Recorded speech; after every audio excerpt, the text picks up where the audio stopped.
মানে আমার শুরুই যদি হয় খারাপ লোক দিয়ে, তাহলে আমি ভালো কিভাবে, ভালো লোক দিয়ে ভালো জাতি গঠন করা যায়, কিন্তু খারাপ লোক দিয়ে ভালো জাতি গঠন করা সম্ভব নয়। যারা ঋণ খেলাপি রয়েছে, দ্বৈত নাগরিকত্ব, যারা দ্বৈত নাগরিকত্বের সাথে তারা এই দেশে থাকে ভাড়াটিয়ার মতো। সকল নির্বাচনী বিতর্কমূলক, অধিকাংশ, সকল না হলেও অন্তত অধিকাংশ নির্বাচনী বিতর্কমূলক। ত্রয়োদশ নির্বাচন নিয়ে আমরা জাতির কাছে যেরকম, সরকারের কাছে, জাতির কাছে যেরকম আমরা আকাঙ্ক্ষা নিয়ে এসেছিলাম যে একটি সুষ্ঠু স্বাধীন নির্বাচন, যেহেতু স্বৈরাচার এখন মুক্ত, কিন্তু বর্তমান প্রেক্ষাপট এবং সরকারের যে নানান যে আইন শৃঙ্খলতা ব্যর্থতা, তা আমাদের এবং কি প্রশাসনের যে একমুখিতা, তা আমাদেরকে আগামী ত্রয়োদশ নির্বাচন সম্পর্কে খুব ভালো ধারণা বা আশাবাদী হওয়ার সুযোগ দিচ্ছে না।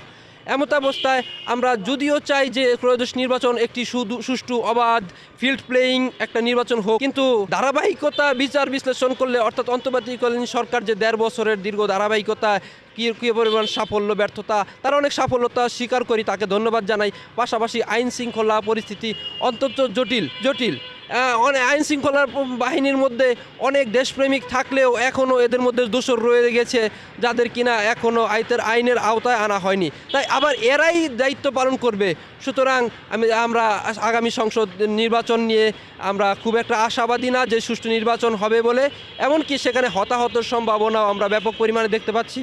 এটি আসলে খুবই দেশের জন্য একটি অবমাননাকর এবং দৃষ্টিকটু তো বটেই, পাশাপাশি দেশের জন্য একটি ঝুঁকিপূর্ণ বিষয় যে যারা ঋণ খেলাপি, তাদের অতীতই দেখা গেছে ভালো না, যে শুরুই হয় খারাপের ওপর দিয়ে, তার কাছ থেকে আর কি ভালো করা যায়। তো নির্বাচন কমিশনের আমি ধিক্কার জানাই যে তারা এই নির্বাচনের প্রার্থীদেরকে, যারা কিনা অলরেডি কলুষিত, ঋণ খেলাপি অর্থাৎ কি, আগে আমি ঋণ নিয়েছি, আমি বিভিন্ন দোহাই দিয়ে বিভিন্ন কার্যক্রমের মাধ্যমে আমি ঋণ পরিশোধ করিনি, এই ধরনের লোককে দিয়ে সামনে, মানে আমার শুরুই যদি হয় খারাপ লোক দিয়ে, তাহলে আমি ভালো কিভাবে, ভালো লোক দিয়ে ভালো জাতি গঠন করা যায়, কিন্তু খারাপ লোক দিয়ে ভালো জাতি গঠন করা সম্ভব নয়। যারা ঋণ খেলাপি রয়েছে, দ্বৈত নাগরিকত্ব, যারা দ্বৈত নাগরিকত্বের সাথে তারা এই দেশে থাকে ভাড়াটিয়ার মতো।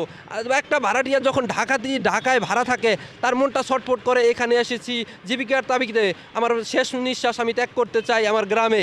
তেমনি তাদের স্থায়ী নিবাস যারা বানায়, যে আমার বাহিরের উন্নত ইউরোপ আমেরিকান কান্ট্রিগুলো, তাদের এটা তো ভাড়াটিয়া জীবনের মতো। এখানে সাময়িক সময় আসি, কীভাবে যে ঢাকা শহরে যেমন আসে বিভিন্ন গ্রামের অঞ্চলরা, তারা এখানে কামাই করে গ্রামে পাঠায়, তো তাদের এখানেও হয়ে গেছে এটা কামাইয়ের জায়গা, ইনকামের জায়গা, এটা জীবিকার দেশ, এটা তাদের স্থায়ী দেশ না।